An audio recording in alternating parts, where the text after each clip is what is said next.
কুমিল্লার ১৪টি উপজেলায় প্রায় ১০ লক্ষ মানুষ কিন্তু পানিবন্দী।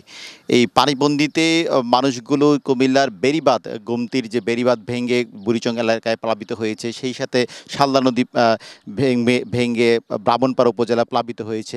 কিন্তু প্রত্যন্ত অঞ্চলগুলোতে এখনও কিন্তু সাহায্য পৌঁছেনি। কিন্তু তরুণ সমাজ কিন্তু চেষ্টা করছে যে সাধারণ মানুষের কাছে সাহায্য পৌঁছে দেওয়ার জন্য।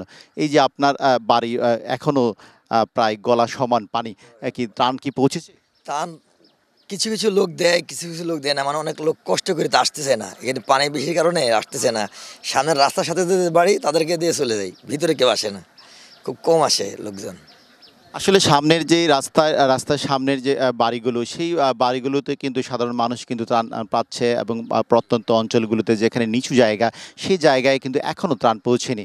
সাধারণ মানুষ কিন্তু যেখানে ভবনগুলো আছে, সেই ভবনের দোতলায় তারা আশ্রয় নিয়েছে।